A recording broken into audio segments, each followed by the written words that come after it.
Hi, Hello. hi, I'm Regan Johnson. I am based out of Portland, Oregon, and I do brand design and type design. And uh, in the time since you first reached out to me, I've since kind of relaunched my practice in a way, in a more formal way, and launched a site and released type. And so I kind of thought I would take this opportunity to sort of take inventory on my launch. And so I'm going to kind of like walk through a few questions I had at launch, and maybe see where I'm at now. And I also pushed a few ideas forward that are still very much in development. But anyway, I'm going to share my screen here. A few of my questions. My first was, can I name my company Furniture? I really loved that name, and wasn't sure if it worked. And I actually went through like multiple rounds with a naming agency, and ended up using like the name that was that I kind of knew it should be all along. Anyway,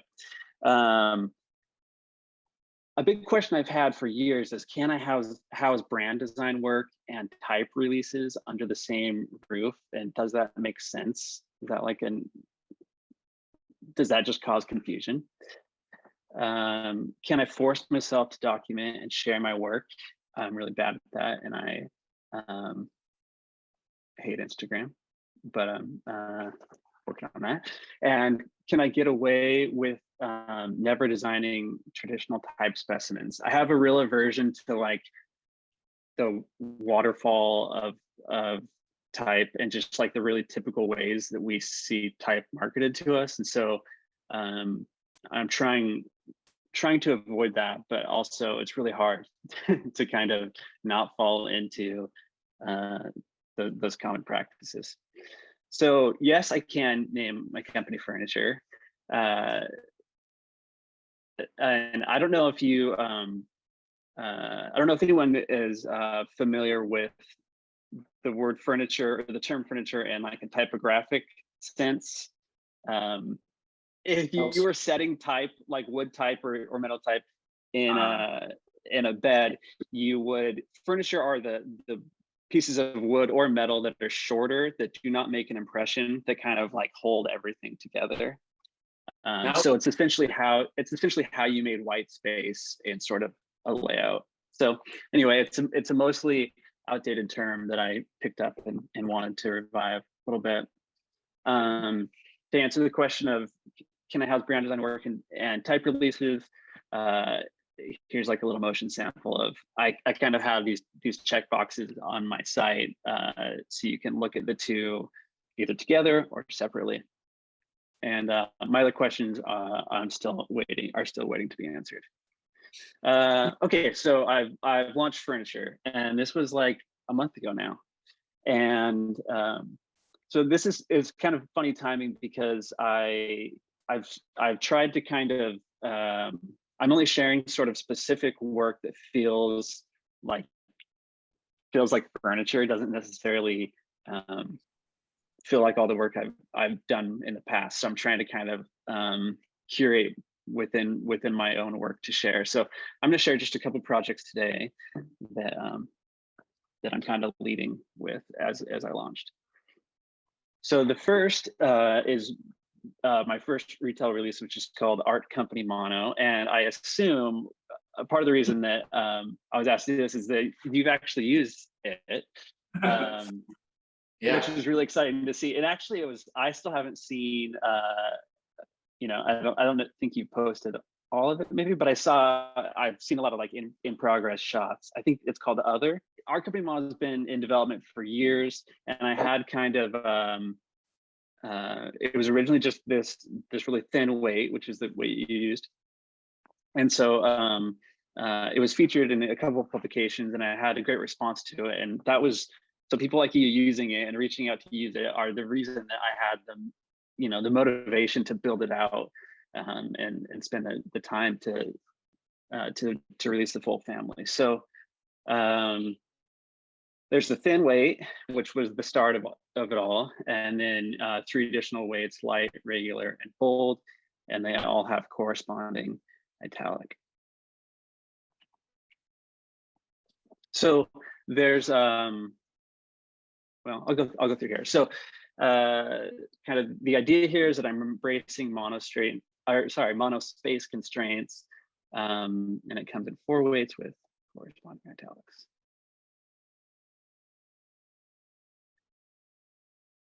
A few things to call out. There's a few characters, and specifically seen in the numerals, that take on almost a sans serif vibe within this serif family. I also like that when it's set in all uppercase, it has kind of a unique flavor. And the italics, I would say, are pretty slow italics, where they doesn't have a very extreme angle, and there's kind of these like generous rounding shapes here. So just calling out kind of like the diversity within the type family, and yeah, I like how it all comes together. I'm really excited about it. So I've been thinking a lot about, like I said, how do I market this without it feeling like maybe really typical type foundry marketing? And so I'm mostly just making stuff with it, which is really fun. And I originally envisioned this as very much a display face to be used, you know, at large sizes. But I've seen some people use it at really small sizes, and I'm really happy with how well it holds up. I had a designer I actually really look up to set an entire magazine in the thin weight of this like a tiny point size all monospace, and it actually worked really well, surprisingly. That's kind of a fun thing that I'm not totally used to, as I've been designing type for years, but it was mostly for my own use. So now it's been fun to see how other people are using it, and yeah, ruining it. No, not ruining it. Yeah, so another thing I wanted to call is when I say I'm embracing monospace constraints, there isn't a ton of precedent for monospace serifs. I mean, obviously it's not, it's been done, but I felt a little bit freed from a lot of like tradition as I figured out, you know, how this M or whatever fits in. I could kind of like make my own calls and my own decisions here. So like the lowercase L sits very wide, very like lazily takes the space, and tried to kind of accentuate the monospace aspect of it. So here I am just using it.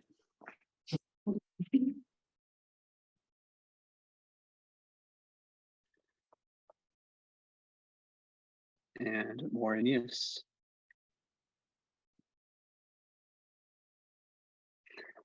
And for the time being, Arcade Mono is also just sort of like the furniture brand, I guess. So I'm using it all over. So here it is on labels on my hats, and some forthcoming kind of merch. So that's it. That's our company Mono. So I'm going to move to, like I said, I do brand design, I do type design, and this next project actually marries the two, which is the dream for me. So this is basically custom type as brand, I would say. So it's actually for a furniture designer, which is a little bit embarrassing. I did this work before I landed on the name furniture, but anyway, the design studio is called Savage with 2 S's. It's the initials of the founder. And so initially I had created these 2 S's with you know, obviously one with the horizontal and one with the vertical cut. And then I blew that out and created a custom font with alternating alternates. So a few specific characters that allow for this have both the horizontal and the vertical cut. And then, you know, through open type features, it automatically alternates between the two as you type. So it, you know, it always harkens back to the word mark in that monogram I previously showed. And yeah, it's a really subtle thing. You know, I don't, especially when used at small sizes, I don't imagine anyone necessarily, it's almost like an imperceptible thing, you know. But I think it just is a way to give kind of like, you know, anything he touches, like a level of care and a level of like, it's all branded, right? Another aspect is he's just like one guy, and so I was able to just like hand him an OTF basically, and you know, say, you know, use this for everything. So that worked out really well. There's also a lot of these shapes here that reference his work specifically and can be used in different ways. So here you can see the different E's, G's, and S's.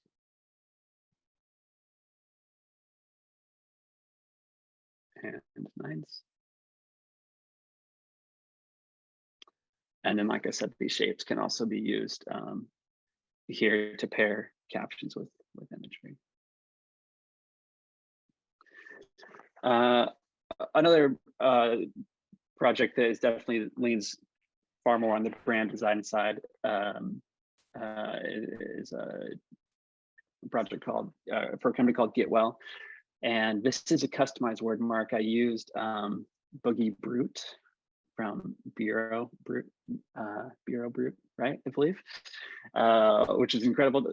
An incredible typeface and family, and so I created this really rounded and kind of friendly version of that, and then that Boogie Brute is used throughout all the materials in its regular form. And so I also created this system of overlapping shapes to tell different stories, kind of referencing sort of the confusion of, well, in America, our healthcare system is very confusing. So it kind of works conceptually for that.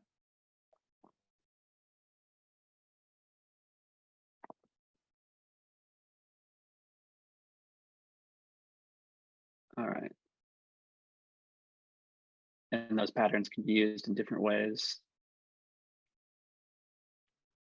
Yeah, there it is. Okay, moving on. Lately, I've been doing a lot of type experiments and thinking a lot about kind of, I've been over the years collecting type that is not really particularly readable, and they could kind of, it's kind of could be different, could be seen as a lot of different characters. So I've been playing with posting some of that and asking people to let me know what character they see. So this is drawn with, it's called an Axi Draw. It's just like a pen plotter essentially, and it's drawn there on like a dry erase board. So I'm curious, what do you all see here? We're muted. An A? Oh, no. An A. Yeah, I see that. 7 L. 7 L. Oh, Is it a single letter? It's a single letter, yeah. An Yeah. R. I was going to say an R as well. Yeah, there's an R there for sure. Do you Yeah, know it's funny. Well, so it could be there's no right answer, I guess, or no wrong answer. I see an A. I see an A as well. But yeah, I've had, like, the variety of answers was pretty wild. I thought most people would say say A or R. I think a lot of people said X as well. I think if viewed at a really small size, you get more of an X vibe. Someone said 7. Someone said 70 once, which is pretty fun. It looks like a Go ahead. vertically. It looks like K but flipped over. Yeah. I mean, like, if it was- K. Oh yeah, a real kick out of hearing people's answers to that. So I've been playing. Let's see, this playing. I've been playing more with this. So here's a handful of different ambiguous characters.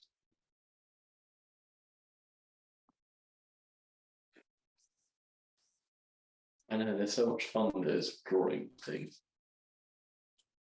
It's just perfect. But how do you input? You connect to the computer, so it's basically like the same way as pressing print.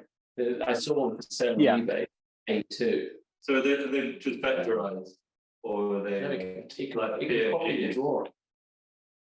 Oh wow! All right. That's pretty cool.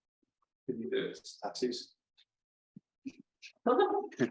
Or insert I'll change it for tattoo. what would you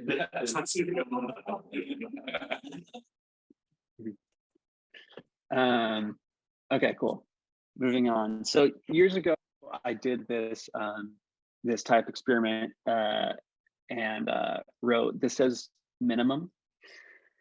And if you can't, I would say if you can't read it, then that's your fault, because it definitely says minimum. And it's kind of taken on its own, like a life of its own a little bit. I put it on hats, and I have this new version of it that is monolinear. And then as part of my, when I launched furniture, I went out to New York and kind of made the rounds. I used to live in New York. I worked at Pentagram for a number of years and did type at Cooper out there. And anyway, so I made the rounds to a bunch of studios and gave out hats. I wish I could give you guys some hats today, but I would kind of share my work and give out hats, and the hats were a big hit. And which is fun. I just people really like free hats. This is great. So anyway, I've been thinking a lot about what could this minimum mark be, other than cause confusion about what the name of my studio is. And so thinking about that, as well as thinking about different ways of marketing type, and has kind of led me to thinking of producing publications that are set in my type, in my typefaces, but the fact that they're set in my typeface is kind of secondary. So can I create a publication that is interesting on its own and can kind of reach different audiences because of the content? And then secondarily, it also serves as a type specimen. So so this first idea is to take this idea, minimum, and create a publication out of it. And I've been meeting with different writers and editors, and I'm interested in this idea of, I guess it sounds kind of lame, but this idea of sort of minimalism in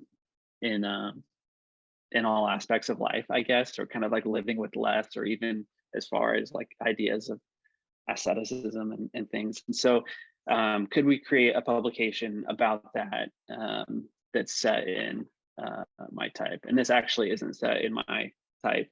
This the type I have in mind for this is nowhere near ready to be laid out. So I've been playing with other type here. But anyway, so the idea is that this also serves as a type specimen. So here are some layouts here. And then the second idea is for another publication called Promotion. And I'm a big soccer or football fan, and as an American, you could all tell me that you all hate football and don't follow any of it, but I'm always going to feel inferior to you and weird talking about it in front of you. But I follow the Premier League and really into it. So I've long wanted to do more work in that world, and so I've started the process of kind of creating a one-off publication with this writer friend of mine. So I'm calling it Promotion, which maybe this is like obvious, but it's kind of this obviously calling on this idea of promotion and relegation, but also this is a promotional item for my studio. So this is here set in Art Company Mono, and then here this sort of like structured handwriting is what I'm calling it, is I think going to be my next release actually. So just a few layouts here. A fun part about, I'll just call out, as I've been working on this, I've been using I usually have like I'm pretty opposed to like AI image creation, I think, morally, but I've been using it a lot just as placeholder for this, and it's been super fun to just create dumb little illustrations, like spot illustrations for my fake layouts, for my fake magazine, using my type. Anyway, yeah, so as I was preparing for this, I was like, I actually really want to spend time kind of like fleshing out these ideas for both minimum and promotion. So that's more or less what I spent my time on as I prepared to show my work today. So that was good. So thank you for giving me some motivation to do that. I've been meaning to do it. Here's a hat. I love hats. Here's a hat for promotion. And that's it. Thanks. That's my work to share. So can I ask, what came first? Your interest in doing branding work or doing type design? Like, what was your original focus? Yeah, I mean, definitely brand design. That feels like the core of my education, and along the way, I found, I was in my early design classes, for whatever reason, I was just like hell-bent on creating my own type for stuff, which meant most of my early projects were a disaster because I was trying to do so many things and all of that. So I guess it's kind of gone hand in hand. The design program I went through was very focused on typography, and my early years at Pentagram, I was mostly designing magazines and doing layouts. So I guess from the beginning, I kind of have always, or since the beginning, I've always been looking to this, wanting this like mastery of type. Like, I want to be able to lay out a page. I want to be able to craft my own word mark. Just being able to like manipulate and use type, large and small, has always been really appealing to me. So yeah, I guess it's always kind of gone hand in hand. What was as a creative, obviously being in New York, where you're so surrounded by design studios, what's it like in Portland? Because being someone who's into sneakers, I know there's obviously Nike are based out there. My knowledge of design is Portland is slim to none. So what's it like over there? Fisk. Yeah, it's interesting that Fisk is sort of like a hub, I think, of the design scene. There isn't a lot of like brand design studios, I would say. There's a lot of advertising companies, like Wieden & Kennedy and AKQA, and then obviously Nike and all of that, and Adidas is here as well. But anyway, yeah, it's been interesting to go from New York to here, where there's much less of a scene, and specifically much less or fewer designers who are doing the type of work that I do, which is good and bad. I think I feel like I have maybe less of a community in that way, but also at times I feel like I can position myself to be kind of like, you know, I'm a brand designer among all these other specialists, I guess. Anyone else? I can ask another question if you want me to. When you started art company Mono, was it in response to a commission, or was it just something that you decided to do off your own back? Yeah, something I just started on my own. I had been working on serif typeface that hadn't been working. I couldn't quite. It just like you know, I liked a couple of the forms, but it wasn't really coming together. And you know, type design is a funny thing for me anyway. I don't know if other people experience this, but I can work on something for months and just like feel like you're like grinding and it's not really working. Versus other times you could sit down and in like 2 hours it just like flows out of you and it like feels right. And so that's what art company, that initial thin weight, it was like an evening of work where it just like was coming together in a really nice way, in a really quick way, which is unusual for me. So I think I usually see that as a good sign that like this is something about this is working well, where it comes quickly. But I kind of feel like you can't have those times without the other times of kind of trying to grind it out. I don't know. I think we can all relate to that, just generally in the creative process. I don't think if I have anything else to ask. Does anyone else? Have you got any other typefaces in the works at the minute? Yeah, I have so many that I'm in the right now I'm in the process of figuring out what to prioritize next for a second release. And I think I know, but yeah, I usually have, you know, probably 4 or 5 typefaces that I feel like that are it's some level of development. Yeah, it's hard though. I have a really hard time finishing type. It's, you know, it's just like self-directed. No one's there to like, there's no deadline, there's no client, there's whatever. So it's hard for me to be like, yeah, this is done. So I actually with art company, I worked with a type designer named Ruggero Magri. He's in Italy. He's great. And, you know, I feel like I had gotten it like 90% of the way there or something. And I just needed someone else to be like, yep, this is good, let's move on. Or, you know, let's make these minor changes. So that was really, really nice for me. And I plan to continue working with him and or other contractors to help me finish stuff. Yeah. Cool. Yeah, thank you for taking the time. That was really, really good. Yeah. Great. Thank you all. Thank you.